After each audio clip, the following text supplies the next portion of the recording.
નગરમાં આજે થનારા એર શોનું રિહર્સલ રદ કરી દેવાયું છે। ખરાબ વાતાવરણને કારણે આ એર શોનું રિહર્સલ રદ કરી દેવામાં આવ્યું છે। 9 જાન્યુઆરીએ થનારા આ એર શોનું રિહર્સલ હતું। ફૂલ ડ્રેસ સાથે રિહર્સલનું કરવામાં આવ્યું હતું આયોજન, પરંતુ ખરાબ હવામાનને કારણે આ રિહર્સલ રદ કરવામાં આવ્યું છે। ફૂલ ડ્રેસ સાથે રિહર્સલનું આયોજન હતું। વિનોદ દેસાઈ સંવાદદાતા અમારી સાથે જોડાયા છે। વિનોદ, આ રિહર્સલ રદ કરવામાં આવ્યું છે, શું છે વધુ વિગત?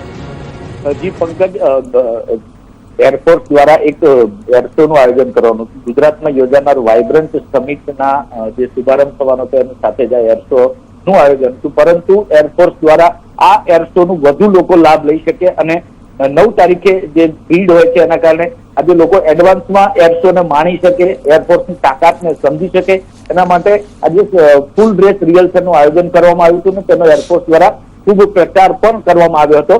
અને આજે સવારે અચાનક જે વાતાવરણમાં પલટો આવ્યો તેના કારણે આ એર શો રદ કરવો પડ્યો છે। તેના કારણે એરફોર્સ દ્વારા પણ માધ્યમોને વિનંતી કરવામાં આવી હતી કે બને એટલો ઝડપી આનો પ્રચાર થાય, કારણ કે મોટી સંખ્યામાં લોકો આવવાનો અંદાજ હતો। એરફોર્સ દ્વારા કેટલીક જે અમદાવાદ અને ગાંધીનગર જિલ્લાની સ્કૂલોને પણ એવી એક તાકીદ કરાઈ હતી કે તમે કદાચ જો સ્કૂલોમાં રજા રાખો તો વધુ લોકો એર શોનો લાભ લઈ શકે ને એરફોર્સની તાકાતને સમજી શકે।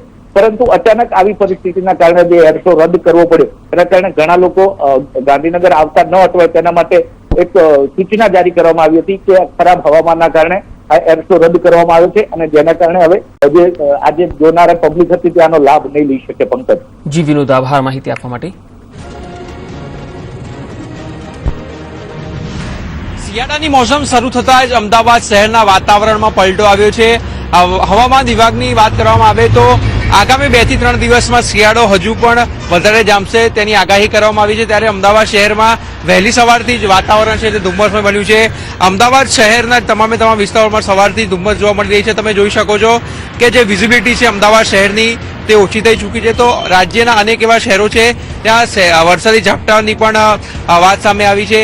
વાત કરવામાં આવે ઉત્તર ભારતની તો ઉત્તર ગુજરાતમાં પણ ખાસ કરીને ધુમ્મસના વાતાવરણ હોવાને લઈને ફ્લાઇટ અને ટ્રેનો જે મોડી પડી ચૂકી છે, જેને કારણે ક્યાંક ને ક્યાંક પેસેન્જરો પણ અનેક સમસ્યાનો સામનો કરવો પડી રહ્યો છે। કેમેરામેન યજ્ઞ મોહન સાથે આશુતોષ ઉપાધ્યાય, સંદેશ ન્યૂઝ, અમદાવાદ।